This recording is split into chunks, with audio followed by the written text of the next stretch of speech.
Yo, we live on location. Me and the blackest one is out here in Los Angeles, California. We came to get one of LA's finest, one of the NBA's most underrated, best point guards to ever grace the court. We got Dre Miller in the building, baby. LA's finest. We appreciate you pulling up. Hey, y'all tap in. We are visible with Verizon. We way out in LA, but we visible, ain't it, Black? You got them towers out. Hey, let's get it. Man, first I appreciate you, bro, coming on the show, man. You know, big fan. I hate I got traded for you because I always wanted to play with you. Man, we appreciate you being on the show, man, rocking with us. Thanks for having me. Presented by Visible. When you first got to the league, who was the first person to bust your ass?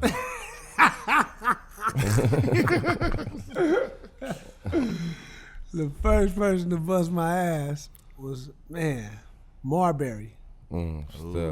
Steph. Yeah. Muscle point guard. He's in Minnesota. I want to say it was either Minnesota or New Jersey. Mm-hmm. One of them teams. Mm-hmm. Like, man, look, couldn't even sleep. I got to guard this dude. My memories of him was, that 1 year in Georgia Tech when he caught the lob. Yeah. He dug with him like, hold up, man, this is a super athlete point guard. Wasn't seeing that at the time in the NBA, but definitely Stephon Marbury. Not only did he probably score, I probably got benched and everything for that dude. He hit you with the fake come off and the everything. He had a great career too, man. But I was shaking it. I'm probably older than him because he came out as a freshman. Yeah, I was shaking. I'm like, man, I'm gonna try to guard this dude, but you know how it is. First run to seeing that speed and it was too much. So you from Watts? Yeah. You from Watts, California? You didn't go to like the Fairfaxes, the Inglewoods, or in the school. You went to a private school. Yeah, man. I was blessed enough. My mom, put me through private school all my life, and it was school right there in the neighborhood where I walked the train tracks and played with my family and friends for years. I didn't even know the history of the school. I just knew it was a private school and it was all boys. Like, you going there. You know what I'm saying? So it was like basically like a private public school. Yeah. It wasn't nothing private about it. It was just the gates. It wasn't even no gates back then. So, So did they have when you got there? Did you see history in? Did they have a history of having a good program?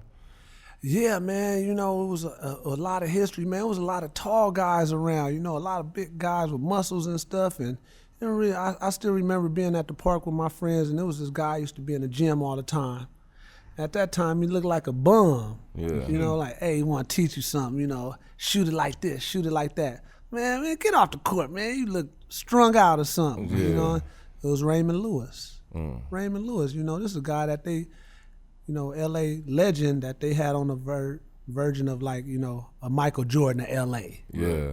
We didn't even know it. So, a lot of great players come out of my high school, a lot of my friends that are doing well off the court, but, I didn't know. Yeah. I just knew it was a private high school. Yeah.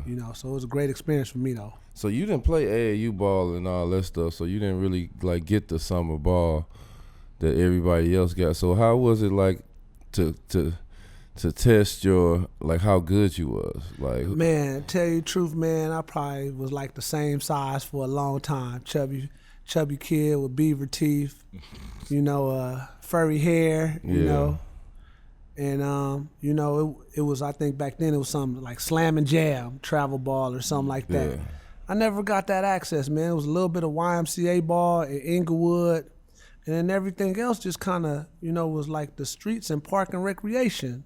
So I think, that was, for me, I mean, I didn't know nothing. We didn't have no money to go, hey, you could go travel here and there and go play basketball. But, the amount of talent in LA at the time, I was just like, a crumb on the floor. Yeah. At what point did you feel like that you started to like figure it out? Like, you know what I'm saying? And then at what point did you move from just park and rec to really seeing like LA? Because like you said, y'all had a whole lot of talent everywhere. At what point did you start measuring up and saying like, I'm all right?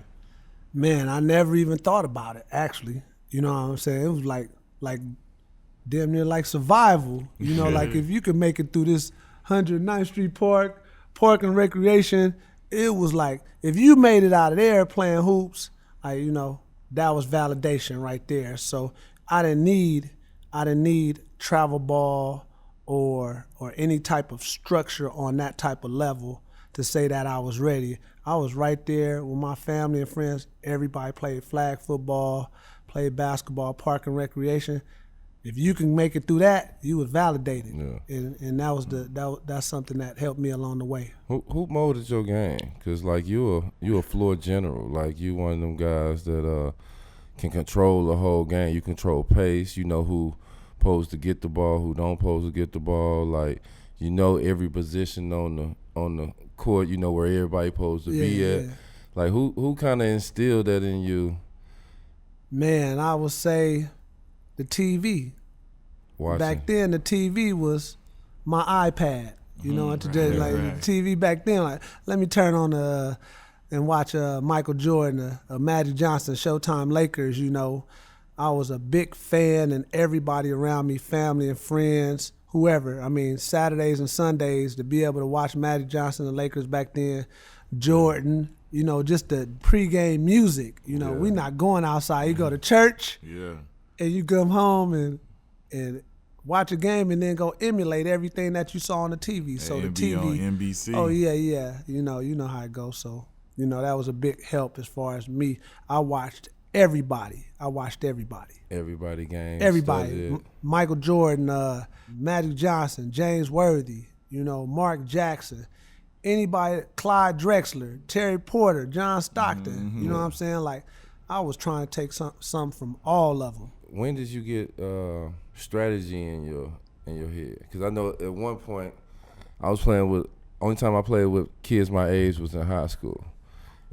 Off the court, I always played with adults. Yeah. So when I got back in high school, when you playing with adults, it's all really man-to-man, one-on-one type stuff. But when you was playing in high school, it was like 2-3s and certain type of structure. When did you get into the structure of the game, the chess of the game? You know what I'm saying? Like the strategy of the game, when coaches strategize or what they doing. And again, just watching TV, man. Like back then, watching the Magic Johnson, the Lakers basketball was so pure for me. Mm-hmm. Like everybody made the simple pass, everybody made the backdoor cut, everybody made the lob pass, everybody throwing in the post and go post up Q. You know how it go in.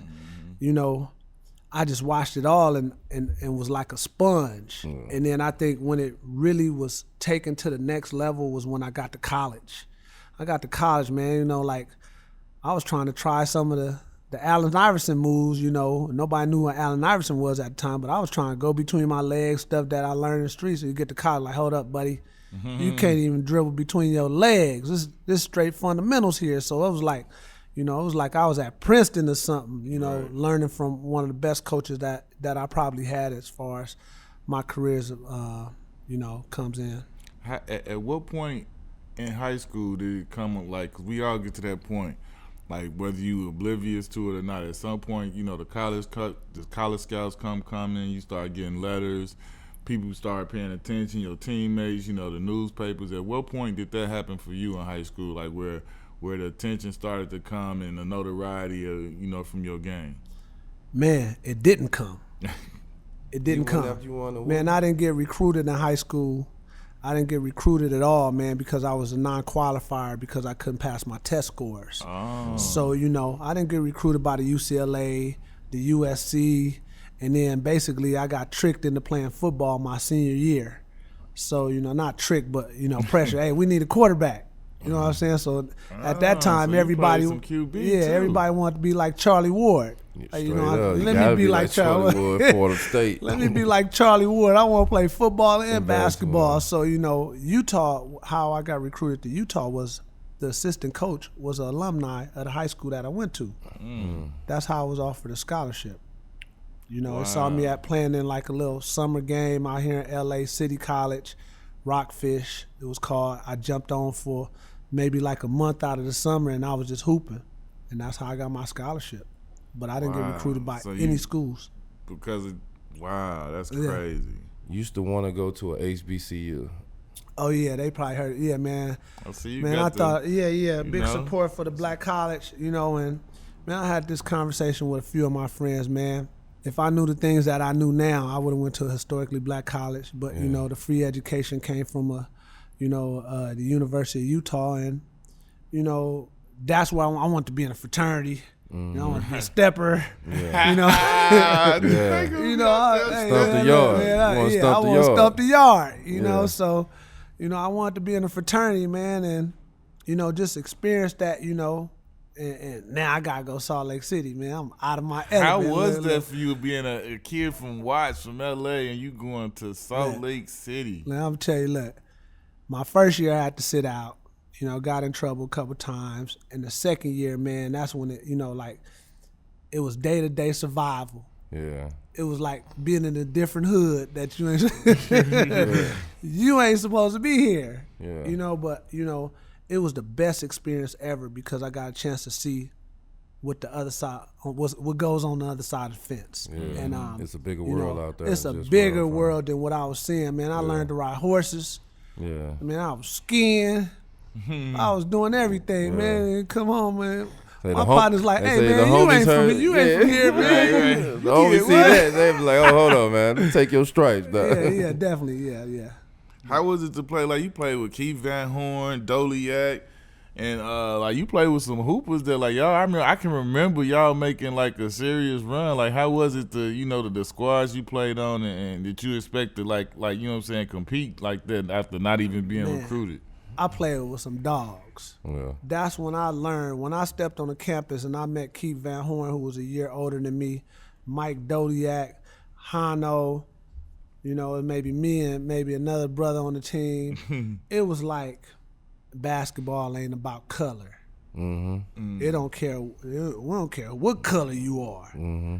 You know, hey, we playing 1-on-1. Why you want to play me? You 6'9", 6'10". Yeah. I just want to send a message to you that I'm just that guy on campus. Right. I'm that guy. Yeah. Keith Van Horn, like, wait, man, I'm from the hood, man. We don't care where you from. Yeah. You know, so, man, those are my brothers, man. Those was my brothers, man. It was the only time ever that I felt like I was a part of a team. Yeah. We thought alike, but we come from all different backgrounds and cultures, and that's where the respect was. It was bigger than all y'all. Oh, it was bigger than color. It was bigger. Yeah. I never even looked, you know, as black as I want to be, I never even thought about color when I was in Utah. Was that something that you was nervous about going there? Like, I mean, you know, before you, like, when you get offered the scholarship and you like, man, you got to go to Salt Lake, like, what is everybody telling you about it, or what did you know? Had you ever been there? Never been there, never knew where it was on the map.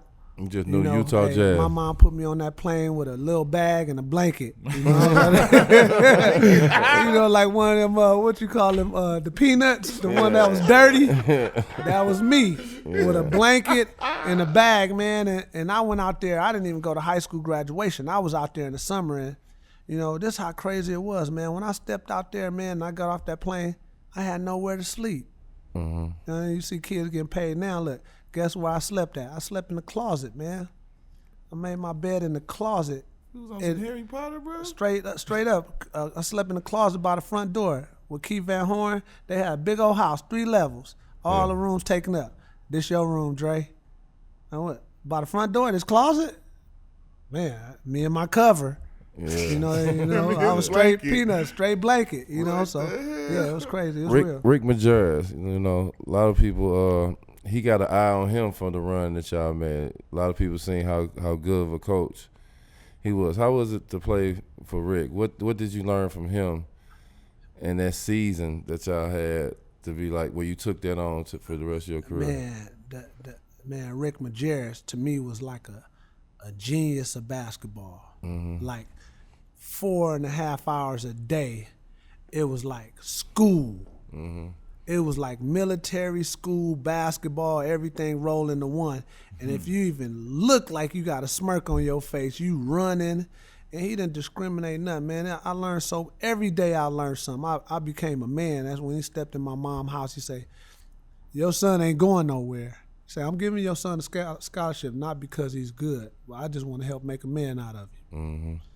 And I grew up, man. Because I was tested a lot, but man, I learned so much about basketball, man, that it was just like it wasn't enough to be left. When I got up out of there, I was ready to go. What about that season that y'all made that deep run? Like what clicked?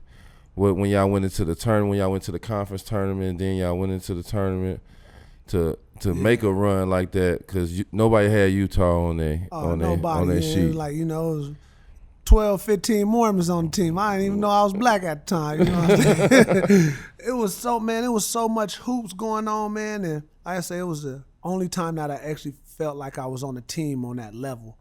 It was like we never went home. We all lifted weights together. We ate together. Yeah, I did everything. I mean, we played tennis. We played Frisbee football. Yeah. We run down the street on the freeway to exercise, man. We was doing so much weird stuff. Yeah. You know, like we was like a young family. We had so much respect for each other, and it was like we all thought the same. Yeah. And that run, man, it was like a dream. It was like a dream, like it didn't even happen to be able to play against Mike Bibby and Miles Simon. How was it when y'all popped Arizona? You know what I'm saying? Like, team? we had played them the year with Van Horn the year before, and we lost. Yeah. You know, in the preseason game, and then Van Horn went on to the NBA, and then we get to play these guys again. They just fresh off a national championship, 97. They trying to go back-to-back, and we got to play them, beat them. It was a great experience. And then we got to go play this jumping guy from North Carolina, Antoine Jameson and Vince Carter. I'm like, look, man, this ain't for me. Yeah. You know, basketball, like, when I saw that dude, I swore he did a flip in warm-ups and did a dunk. But it was like, man, his athleticism was so unreal. I just knew we was going to lose the game just by watching them in the warm-ups. And we was able to beat them and go on to the national championship. Straight up. Did you, like, coming from like not even being offered scholarships to, you know, how you got a scholarship to go in there and then having to sit out, did you ever think that you would, you know, that you would get your jersey retired at Utah? Never. Like, what was that? What did that feel like, achieving that? Man, when I got the call, I felt like I didn't deserve it.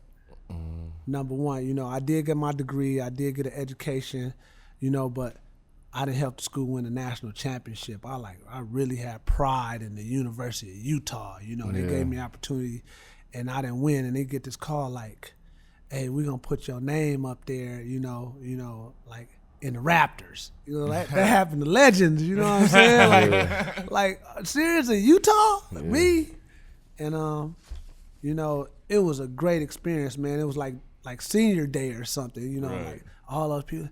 Miller, you know, like, you know, man, it was crazy, man. It was a dream, man. It was a dream come true for me. To get drafted, like your draft got some hitters in your draft. I'm talking about Elton, Steve, Franchise, Baron Davis, L.O., Rip Hamilton, Sean Marion, Jason Terry. Like, hitters, you top 10 in that draft. What you did that previous year shows that you was like one of the elite. How was your draft for you? Like, how was your experience at the draft? Man, the draft, man, I told this story the other day, man. I don't know what was going on. It was like, you know, 1999, fresh, the lockout's over. I don't know if you remember, guys, y'all been in the green room and have the nice suits. Yeah. Everybody get the nice suits made and stuff, and I'm in Salt Lake City. And get the invite to the green room. Like that, you going lottery, you get invited to the green room. Yeah. So, man, I gotta get a suit. I ain't got no bread, man. I went to Nordstrom's. man. I went to Nordstrom's and picked out a suit, man. I didn't get no designer. Yeah. My relative was with me, man. Look, man, we gonna get some suits now. Back then, Nordstrom's was like top notch. Prada, you know, like you shopping at Nordstrom's, you that guy. I'm like, man, I'm gonna kill him with that suit. You know what I'm saying? Man, I had a regular looking suit, man. I didn't have to do no sizing or nothing. Yeah. Walk in there, get me and my cousin a suit, man, and I felt as basic as I could at the draft, man. But you know, the experience, man, I still got my suit. Yeah. You know, I look at it from time to time. Hopefully I can fit in it again one day. Nah, you probably will never be able to fit that one again. Yeah, but man, the experience of the draft, man, to see these young brothers from different backgrounds, you know, we kids, and we get a chance to go to the draft, and that was great. Now, how did that feel to when you got to shake David Stern hand, cause that's the picture that everybody sees. Face, man, I wasn't even looking at David Stern, man. I wasn't worried about him. I was trying to walk straight. Across that stage. How nervous was you sitting at the table with your family and everybody sitting there, Mom Duke still what? Still shy. Look, man, they say you can only have 10 people or something like that at the draft table. I'm like, look, I got about 200 people. 200 people that I want to bring to this draft. They like, you can't do that, Mr. Miller. No, I'm bringing all my family, friends, and I'm have on my regular suit. You know what I'm saying? And where y'all draft was at? D.C. That was the first time I've been to Chocolate City, you know what I'm saying? It's the draft, and I got on this raggedy suit, you know what I'm saying? But look, man, to take pictures with my peers and experience that dream, I got like Lamar Odom, 6'10", 6'11", Baron Davis, who's from the area, Los Angeles. Man, it was a dream come true, man. I wasn't worried about David Stern. I was worried about walking right across that stage without shaking. And worried about the interview, because back then we couldn't talk. Yeah. We in the black, I don't know how to do no damn interview. Right. Yeah. You know what I'm saying? I'm stuttering, all types of stuff. So, it was, and all in all, it was a great experience. To get drafted and now you come to Cleveland, Cleveland ain't one of the best teams in the league when you get there. How was that transition for you? Straight garbage. But look, I love Cleveland, man. I love Cleveland. Man, I love Cleveland. I love Cleveland. Mistake by the lake. No. That's what they used to call it, mistake by the lake. Yeah. No, I was all up and down them streets in Cleveland. Oh, man. By myself. I was roller skating. Yeah. I was everywhere, man. And they didn't, I walked through the mall. And the people were so cool and down to earth, nice. Yeah. Miller, we don't want you here. Yeah. Like, man, come on, man. I'm just a young guy. Yeah. You know what I'm saying? But, that was my welcome to the NBA. So I soaked it in. And man, I had a good time them 3 years. Hey, hold on, you just spoke on something that D Rightway made sure he wanted me to bring up, like your hidden talent of skating. He said his mom's be bumping into you at the skating rink all the time. You out here like ushering them in these streets? I'm better than Usher. I'm better than a lot of these dudes. I'm a real skater. And what's crazy thing is, I just saw D Wright mom last Thursday. I'm not lying. What's today? May 19th? Yeah. Today, Thursday? Yeah. Last Thursday, I saw D Wright. She said, he came up to me. I'm in the middle because, I'm just warming up, getting my swag right. And she come up to me like, Dre. You know what I'm saying? And I roll with her, She's a roller. Amir Johnson mama. Me and her done fell a couple times skating together. You know what I'm saying? Hold on, you really out here. You out here. Chicago, St. Louis. I done been all y'all skating rings. Yeah, I get in. So that's how I learned how to dribble. I used to dribble while I was skating. Bruh, that is hilarious, bro. That was my outlet. Straight up, free to skate, man. Skate. That's it. You in Cleveland, and like, when did you know that you can have success on this level? Like, when did you know, like, man, yeah, I'm good enough? Because like, you play in a position where it's hitters. It's hard. Every night, it's hitters. Jason Kidd, Chauncey Billups. Oh. Stockton. Oh my God. GP. GP. Tim Hardaway with the hurt knee. Yeah, with the hurt knee. Yeah. Still crossing. Yeah. Marbury Young. Allen Iverson Young. Mark Jackson out there passing. Mark Jackson shaking all over the place. You know what I'm saying? Shimmying. So you play in a position like that. When did you know that you can have some type of success where you can compete with the best? I had the confidence. And I was in the locker room with some vets, man. Mark Bryan, who's with the Phoenix Suns, helping with DeAndre Ayton. I had Bimbo Coles. I had Sean Kemp. I was in the gym with a legend, the Rain Man. You know what I'm saying? I learned how to be a pro. But Tyrone Hill. Oh, I forgot about him. Yeah. Bob Sura. Wesley Person. Lamont Murray. Lamont Murray. I love Lamont Murray game. But the person that really helped out in my development was John Lucas. John Lucas really gave me the green light to say, Richard, go out there and make it happen. Yeah. Call you Richard Pryor? Richard Pryor. Richard. I used to, when we got together, I used to always say, Richard. Hey, Richard, man, go out there and play basketball, shoot the ball, post up. You know, he was always on me, man. And man, he the first person that told me, he was like, look, man, ain't no crying in the NBA. He say, if you show your emotions, you ain't gonna survive. Yeah. You show your weakness, you ain't gonna survive. And he gave me that confidence, hey, just go out and rock. Yeah. You know, and then my leadership skills led by example. I wasn't no woofer and talking all, hey man, y'all need to practice. Yeah. I just went out and just bust my butt. And he gave me that. John Lucas was a big part of that. After my first year, my homeboys used to ask me like, yeah, man, which one of the point guards you want to play with? I used to be like J. Kidd and Andre Miller. Like the way y'all used to pass the ball, throw lobs, and just see stuff.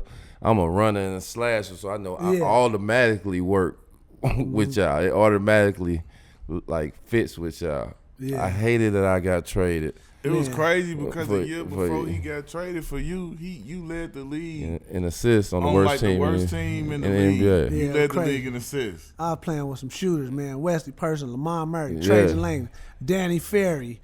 I was playing with some shooters. Look, you got to get that ball in that pocket, and they ready to fire it up. You know, like so how is that possible? Like for you to lead the league in assists? He nice. I don't know. On the worst man. team in the NBA. That's like never been done. It's before. like a point guard, nice. like knowing that if you don't pass the ball, they gonna be on your head. Yeah. Drake, come on, man. You young. You got to make your teammates around you better. Yeah. And that's something that I picked up. I'm glad I played with vets because I knew that if I can make them happy and please them with my passing skills and my practice leadership skills from a practice standpoint, that's how I earn my respect.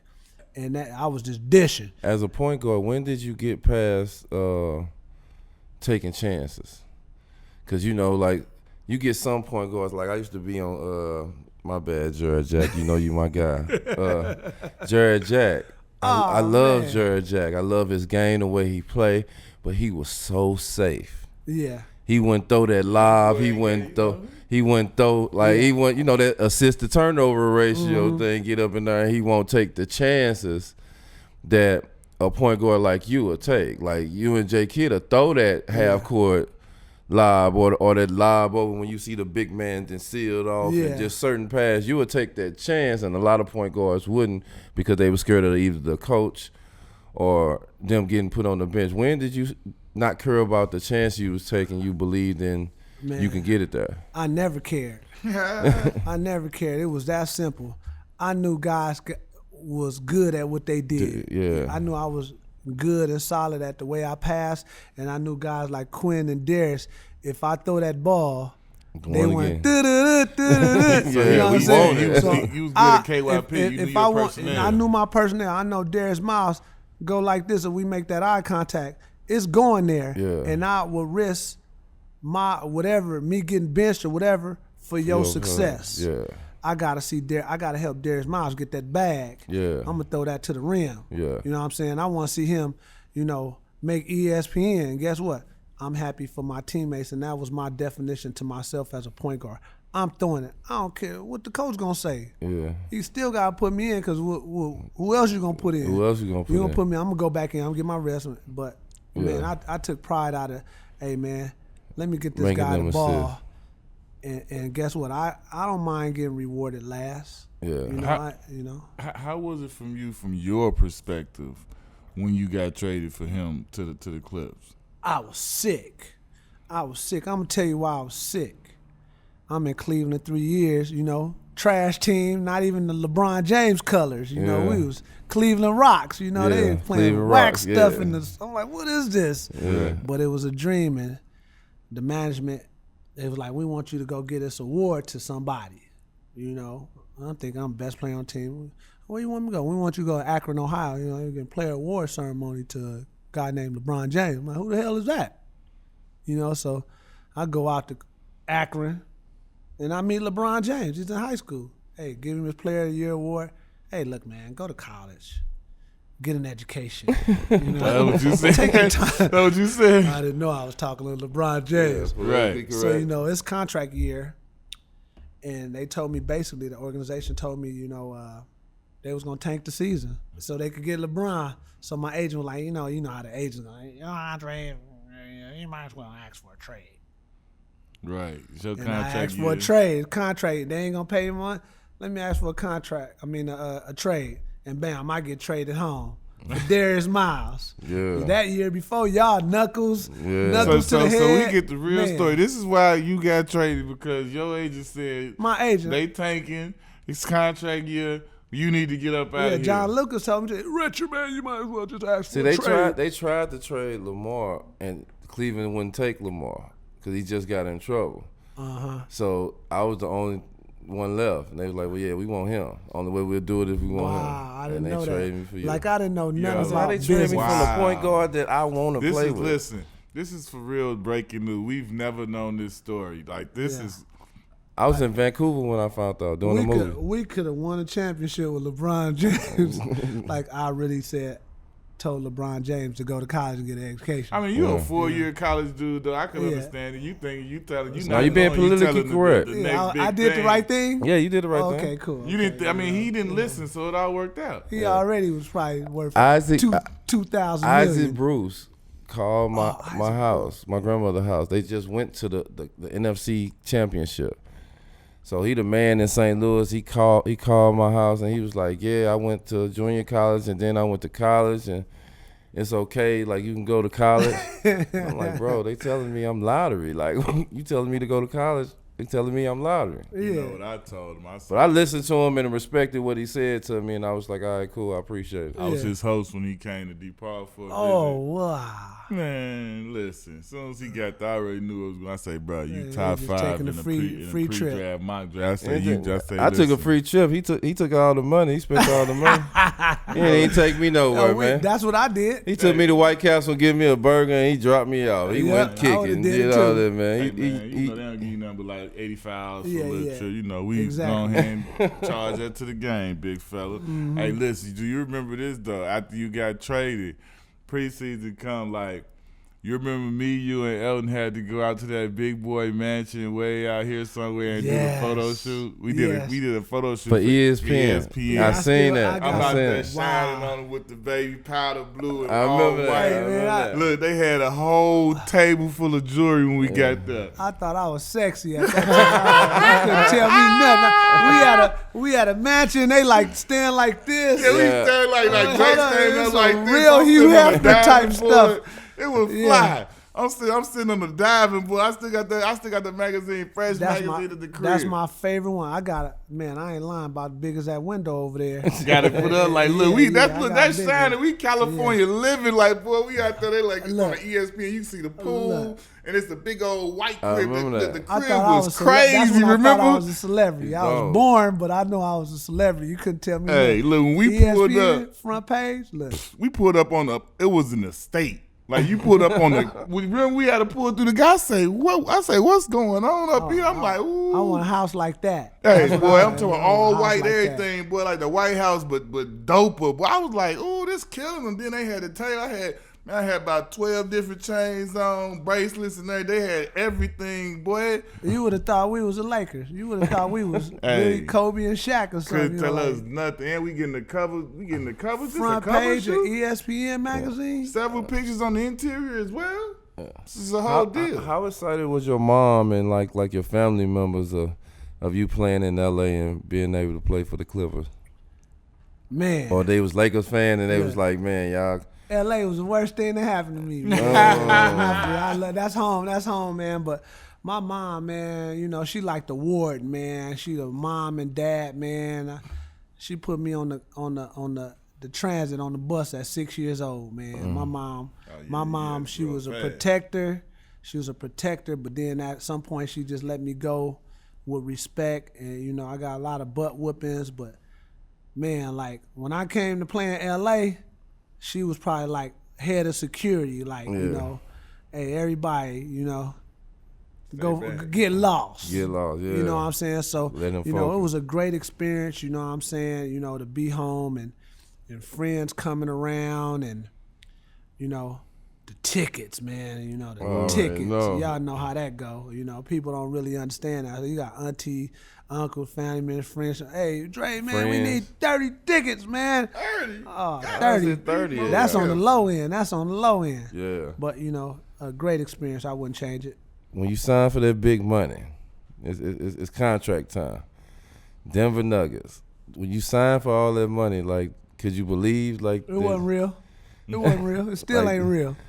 Like, man, they want to give me the how much? Man, it still wasn't real. And, we all know it's, you getting all this money tossed at you, and you like, shit, I could get more. Yeah. This ain't, no, I want more. Yeah. We all, let us tell it, we all got more. A bad contract. Yeah, we all got, our agent messed up. We got a bad deal, man. But I remember when it happened, man, and I, a lot of this stuff is kind of like therapy for me when I share the stories, with these kids on, how to save your money and this and that and how to do things the right way. Man, I didn't care, man. And I'm the cheapest guy. But I was about to say, you was frugal now, Dre. Yeah, you was chilling, I had bro. no jewelry. I still ain't got no earrings in my ear, no nose rings, nothing. No, I ain't. I might have had some rims. I had some Daytons. Yeah. I always wanted some Daytons. D's down I here had too. some chrome Daytons. I had some chromes on my 6'3". I'ma always have some chrome Daytons. What you had? What kind of car was the Daytons on? Man, look, a GMC Yukon. Okay, yeah, 22s, you know what I'm saying? Yeah. We had the Escalades on Dayton's. I felt special, you know what I'm saying? But, man, I helped I wasn't worried about nothing.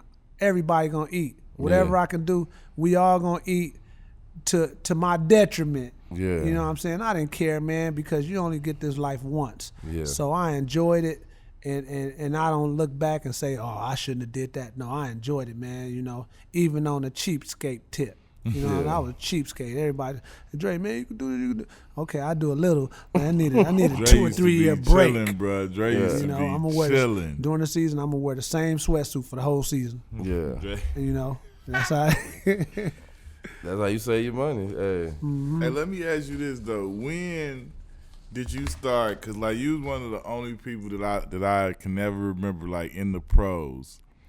I can remember back maybe, when I was a young and I might have tied my shoes behind my ankles the way you did. When did you start doing that? And what made you, you did that throughout high school, college, the NBA and everything. What made you stick to the unorthodox way of tying your shoes behind your ankles and all of that? Man, I'll tell you a crazy story. Me and one of my cousins, one of my relatives, man, we was always competing against each other.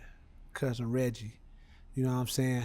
He always wanted to wear socks like Michael Jordan. Mm-hmm. He always had 3. Sometimes the dude wear 6 pairs of socks. Yeah. You know what I'm saying? And we was always shoestrings. You get some shoes. I would always cut my shoestrings and just tie them behind my shoes. So if I'm hooping, I ain't got to worry about my shoestrings coming loose while I'm hooping. So it just became a habit, man. And, I don't feel like making a loop in my shoes. Let me just tie these things in a knot. Bruh. And it just became a habit. I used to get, clowned about it all the time. And, hey, man, Dre, man, what you doing with your shoes, man? Why you do that, man? I just tie everything in a knot. So I ain't got to worry about tying them during the game. Yeah. So that's just how it was. Wow. When you got to Denver, the talent y'all had from Kenyon to Mello to Rashawn Leonard. Man. When you got over there and you got the squad, y'all got Mello and all that, y'all definitely had a playoff team. Yeah.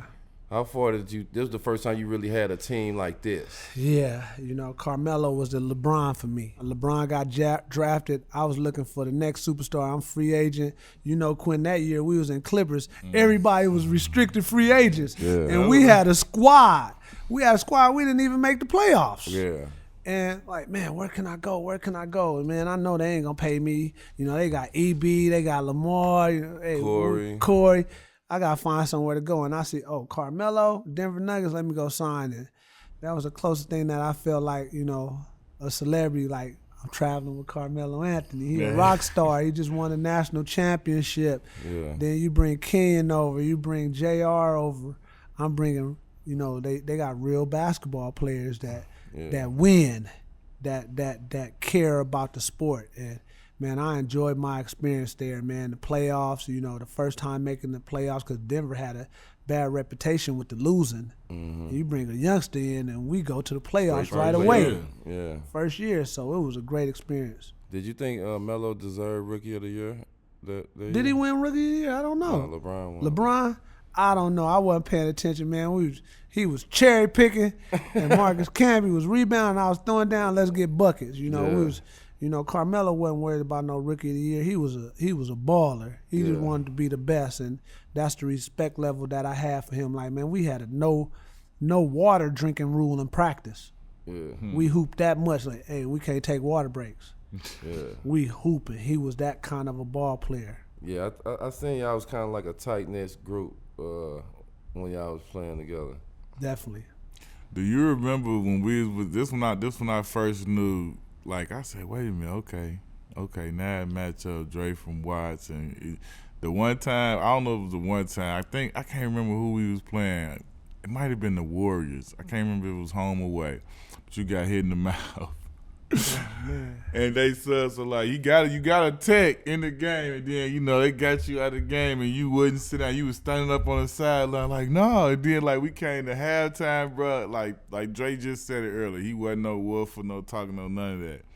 He was hot. I'm sitting here looking at, you know how you see your team, man. I'm looking at Dre going like, he got the little towel. He like, no.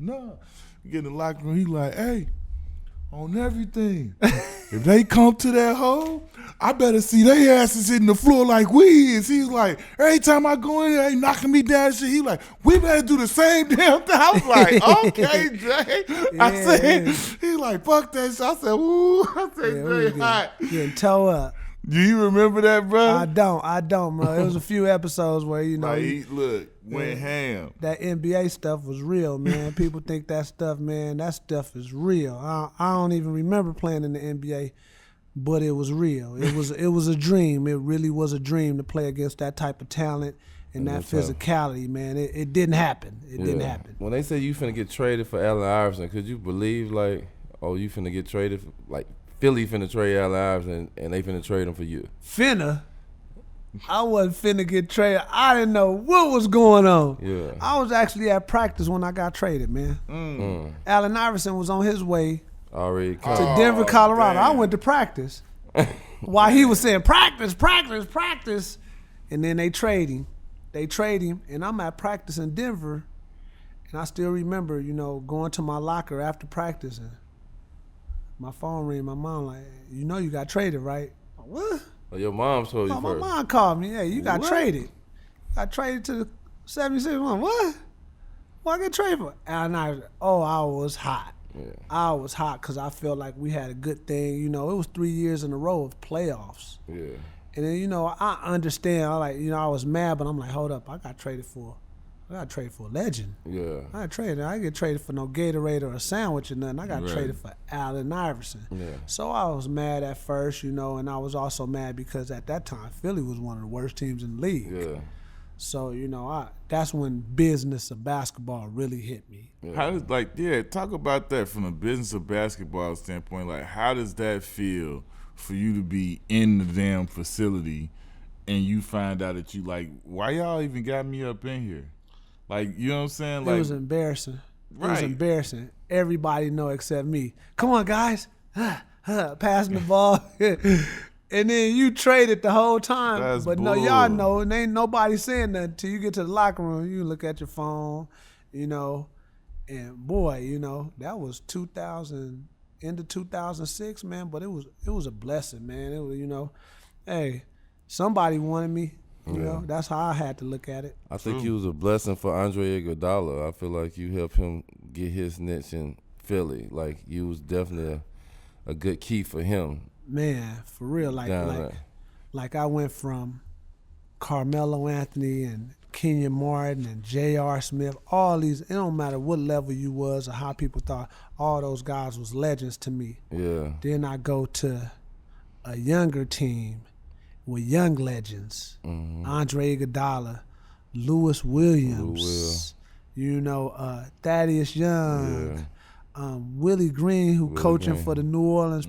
Like, those guys was legends to me. I didn't look at it as a bad situation, but it was like they needed help from a different perspective that probably the GM thought that I could probably help as far as, whatever he thought. Yeah.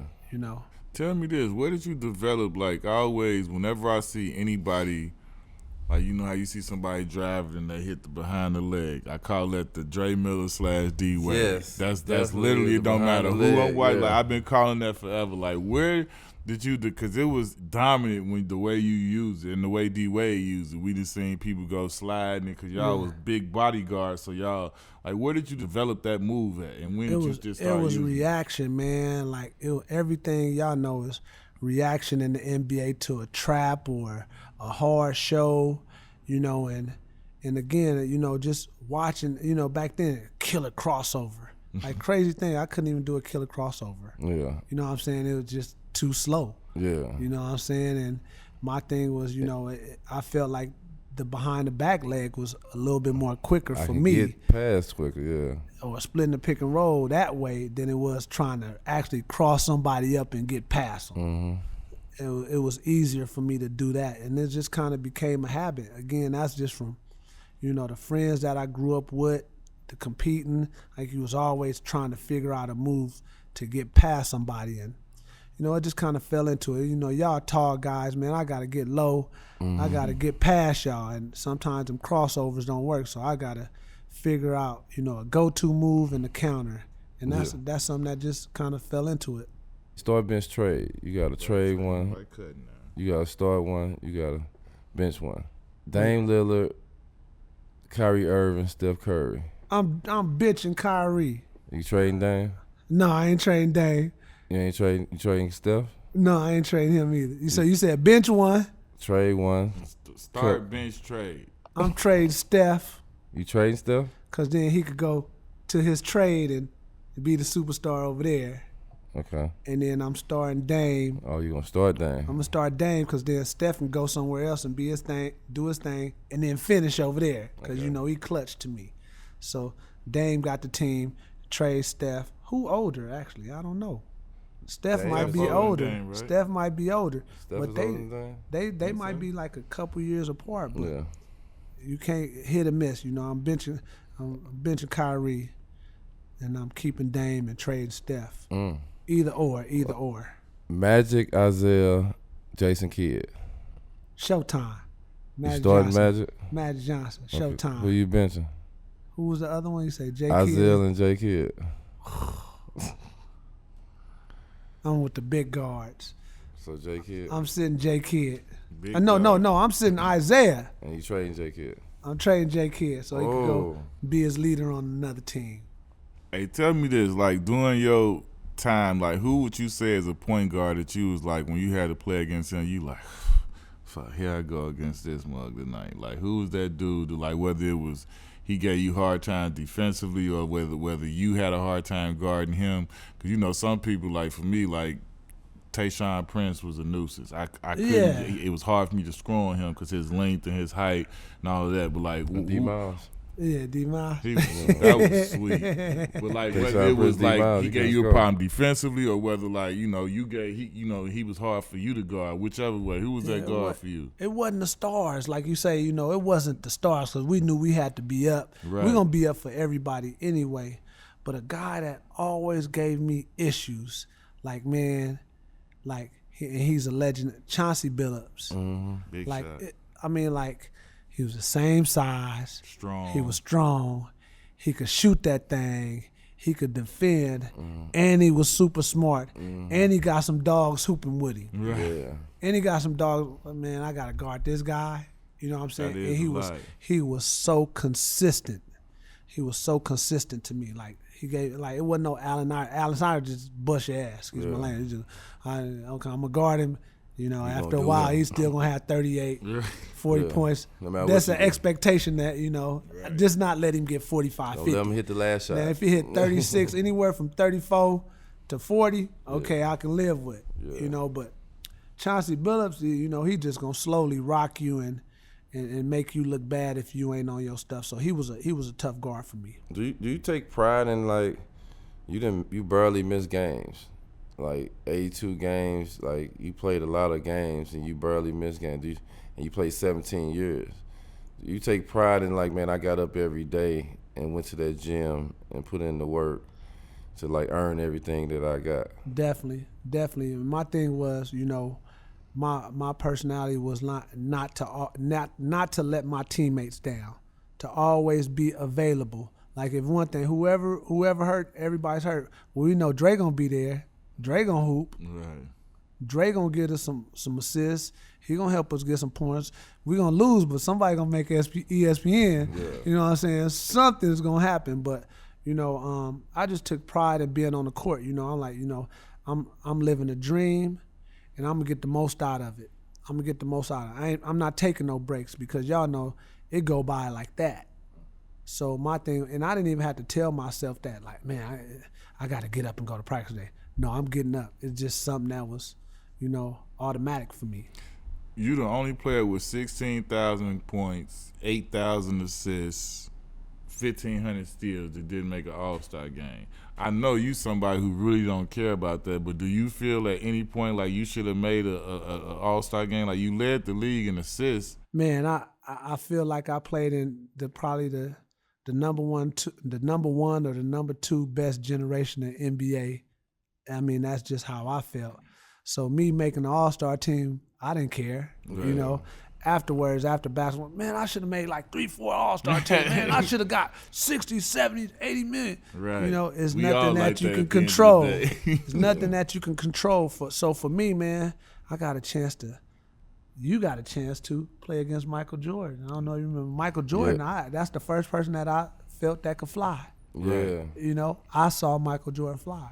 Yeah. Straight I up. played against Kobe. I played against an animal in Shaq. Yeah. Shaq ain't real. You know what I'm saying? He was an animal. Talk about the first most time dominant. you played against him and like just seeing a human being that huge on the court and like what did you think? He was a monster. He was a monster. He was a monster. He was, like people think like he was a monster. Like you hear stories about Will Chamberlain. We didn't get to see Will Chamberlain. We got a chance to see Shaq though, and that's all.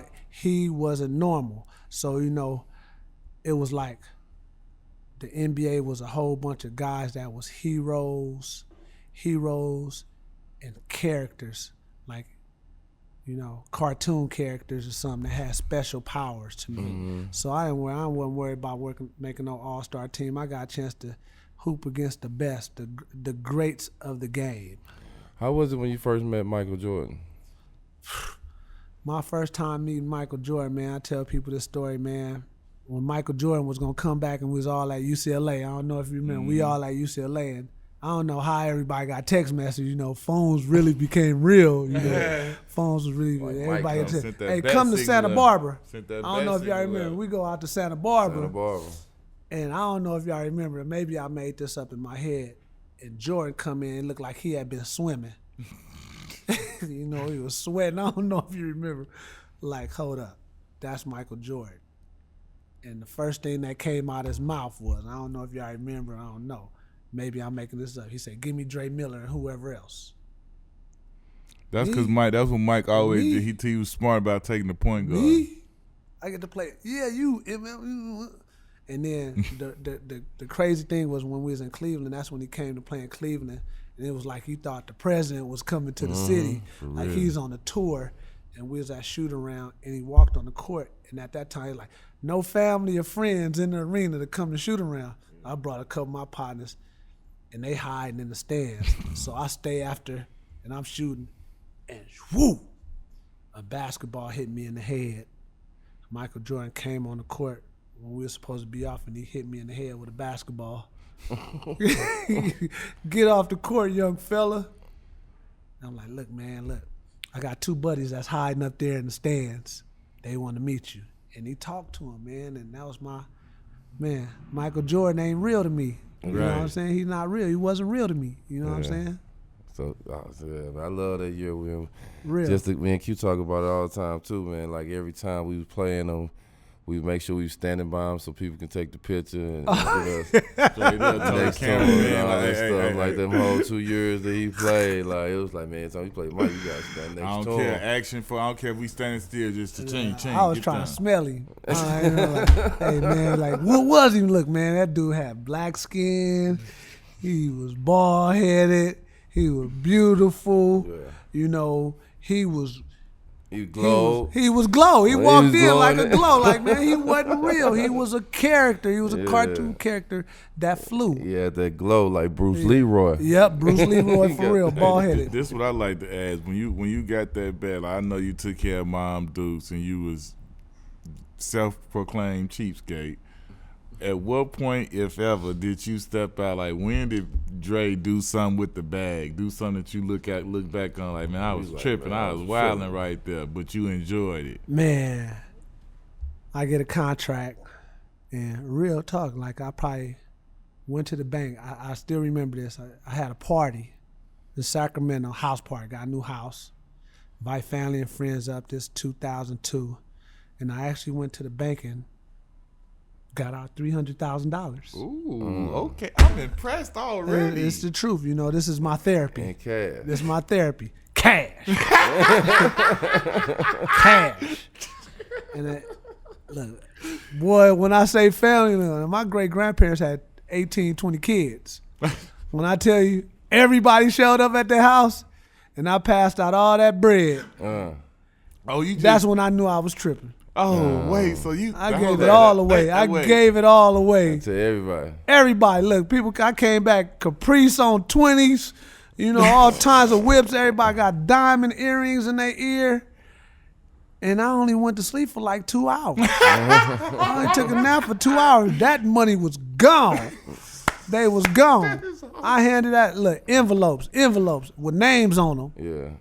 And you know, like you can't give everybody the same thing. Like I was dispersing it the right way. Yeah. Anyway, here you go, 20. Everybody get 20. No, some people get 50. Some people get 40. Boy, oh boy, they was fighting and everything. And when I woke up, shoot, everybody had whips, grills. You know, grills was real.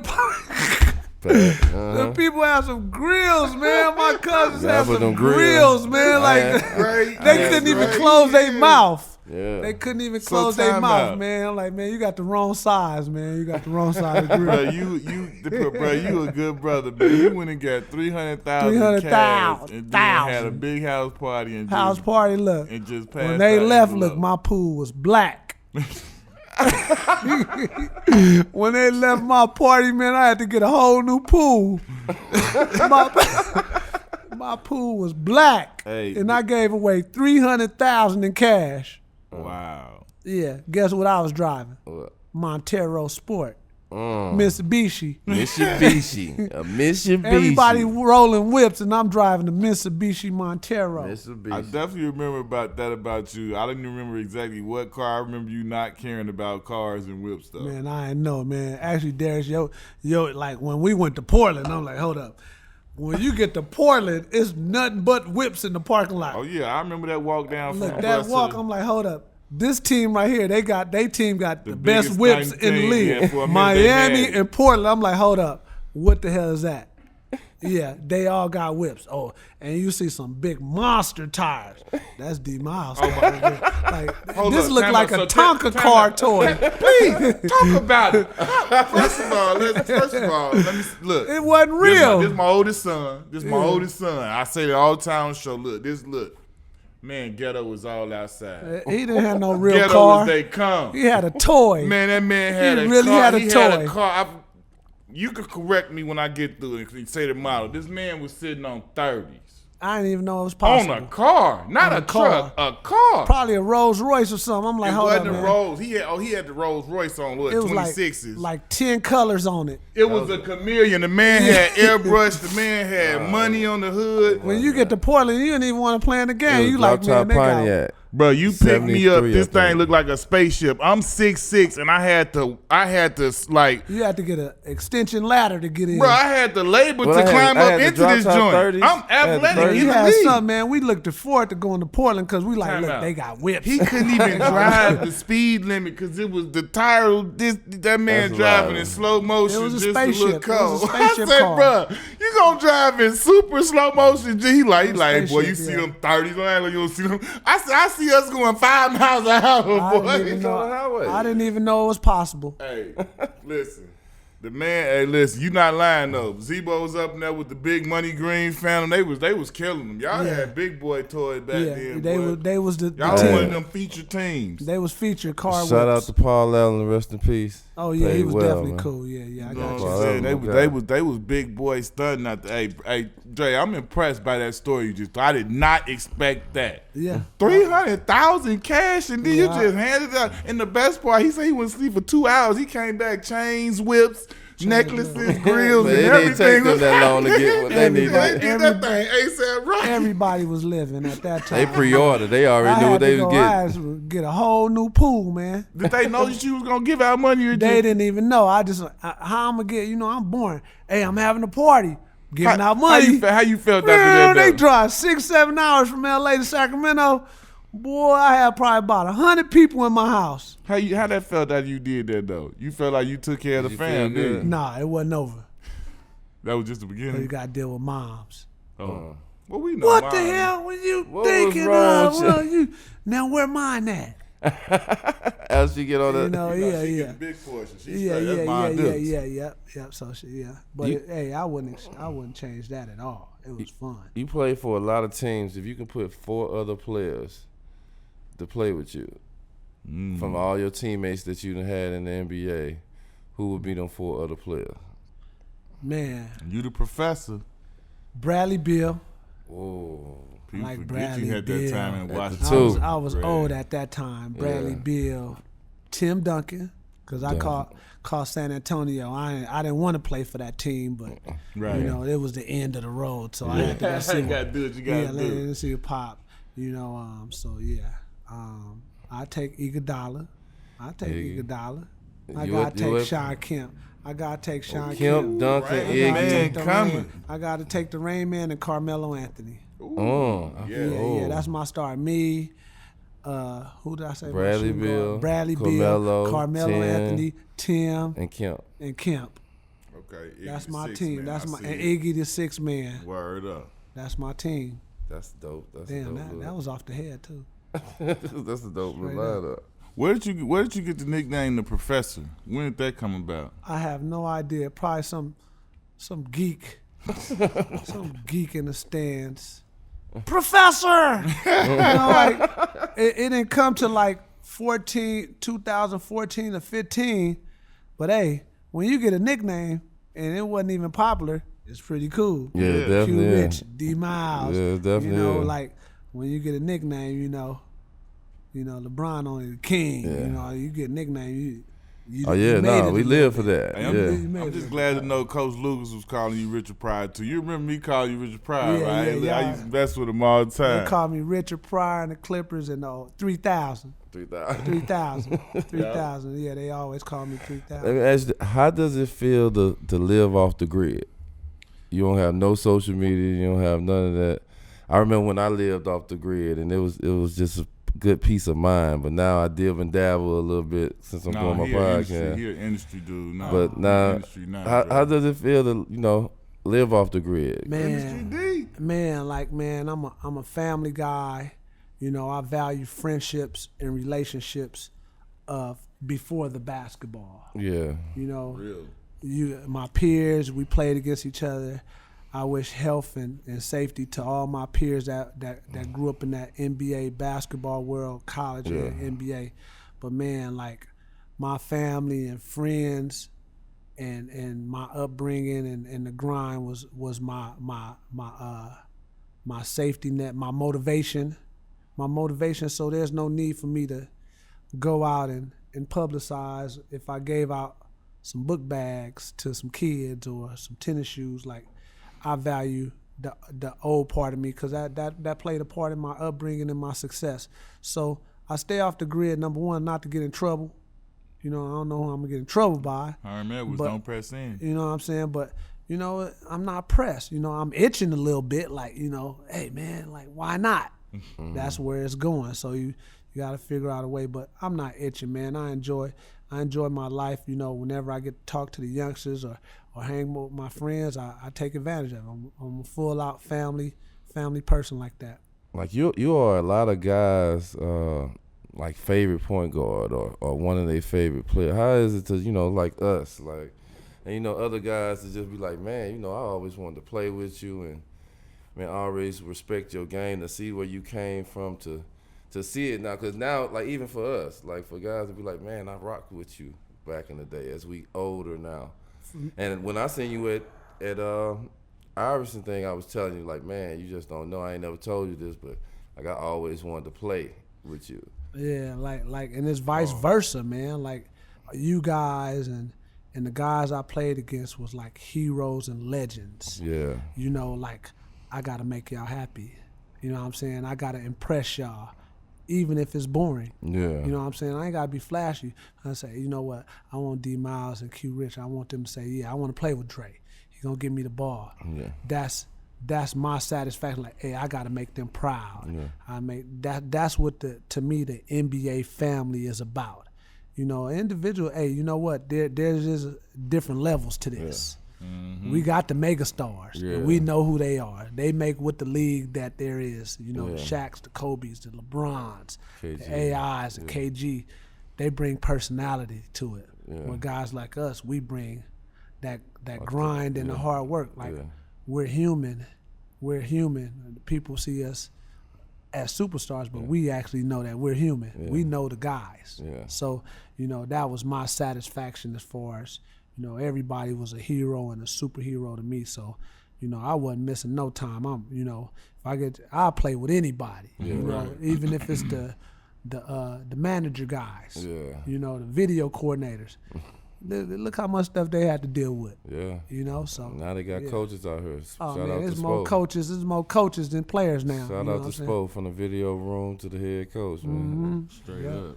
Yeah, I need to know, like, when did you like how elite of a skater are you? When did this love for skating come along, and how long have you been honing these secret talent? Movies, man. Y'all done seen movies. You nice like roll bounce? You doing not roll bounce, like more like an ATL, you know, because they was harder skaters. Different states. But I've been culture with it. He's culture man, with I'm swag, man. I'm on my Cali swag. You know what I'm saying? My Stacey Adams skates. You know what I'm saying? That's how you do in Cali. But you know, I've been skating. I mean, y'all done seen, what's that movie? NWA movie. Right. When they was in Skateland USA. Yeah. That's where I started out skating. Oh. Skateland USA. See, I know D-Right heavy too. You got the where you get your custom joints and you just get the skate like D-Right. I came out here one time. D-Right had a little skating party. Shout out to the crowd cutters, you know. Shout out to, you know, all them skate crews out there, you know what I'm saying? I miss y'all, man. I ain't no crowd cutter, but I'm a real skater, and I skate by myself, man. I go to different the crews and everything. Oh, man, it's like a fraternity.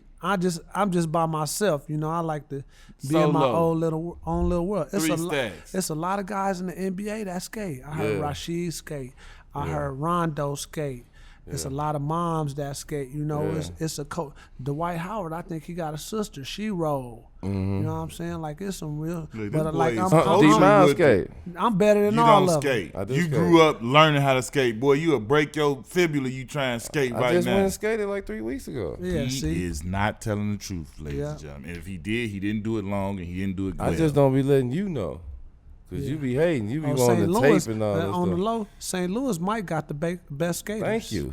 First of all, you're not going to just say that while Chicago is sitting JB. You're not going to say that. Yeah, St. Louis. JB, y'all, St. Louis it's just like Compton. Chicago, they be doing splits in Chicago. They do splits and stuff. Man, they do player stuff in Chicago. I tried to do their stuff. I had to get up out of the skate ring in Chicago. I got to see some footage of Dre out there looking like Richard Pryor on the skates, boy. I gotta see you. You be having your taco meat showing? Nah, I ain't got no hair on my chest. You know what I'm saying? I ain't out there like Morris Chestnut and that. You know what I'm saying? I'm out there. My swag is right. My Cali swag is right. You know, I represent Cali.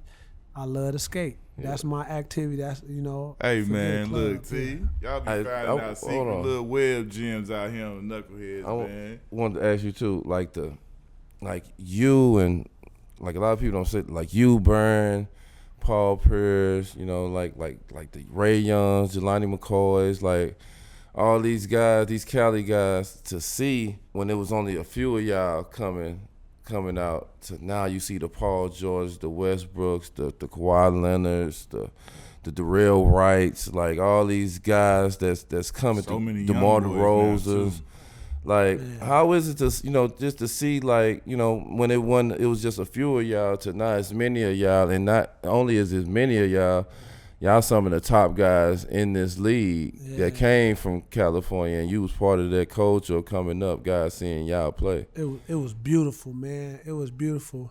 And the craziest thing is I'm older than them cats. Like that generation, like if you had to start from that generation, I'm in the older group, even though Paul is a year younger than me, but it's a drop off between those years of the OGs that was real ballers. Yeah. Marcus Johnsons and the Michael Coopers and the Eldon Campbells Shea and the Cotton was now Shea I think might have been the same age. Like he was LeBron James. Yeah, he was LeBron James. The really guys that really hit me about LA basketball, that really hit me was when the O'Bannon. Charles, Ed O'Bannon. Ed O'Bannon. That was the first person that I saw like basketball was really basketball in California to go over to Artesia and see Ed O'Bannon play basketball. I love them O'Bannon, but them Bailey brothers, man. Toby and Moose. Toby, what a lot of people don't talk about, like the original Grant Hill, Ricky Price. Ricky Price was, I think he might have been a McDonald's All-American. Yeah. Like, man, I was selling candy on the streets sometime when they was doing that stuff. They were some real ballers, So, I mean, it's beautiful, man. Those guys do a lot in their communities. They do a lot, and much success to them because, y'all know from where we come from, it's tough, man. Everybody doing their thing. When we got out here just to see the culture of, you know what I'm saying, like, when we got to the league, like I said, it was the Paul Pierce, it was the Baron Davis. But then, like, seeing Trevor Ariza and Paul George and Kawhi and all these guys come around the corner from seeing them Clippers play and, you know what I'm saying, and y'all play and so forth on the Magic Johnson game that they used to throw every year during the summer, like just to see where California basketball players then got to in this league, like it just... It was beautiful. One thing I say about all those guys, the Paul Georges, the youngsters that was coming up, DeMar, all them dudes, just like us, was students of the game. They value the game, they respect the game, they love the game, and they all about, doing things the right way. You know what I'm saying? They all have their different style and swag on how they approach the game, but they all was students of the game, and I'm sure they was watching TVs and all that type of stuff like me too, and having those dreams like all of us. That's been real, man. We live on location, man. We got one of the realest, one of the most underrated PGs you gonna ever lay eyes on. Led the league in assists, did a whole lot of other stuff, man. Dre Miller, LA's finest in the building. Appreciate you, bro. Thanks for having me, guys. Thanks for having me.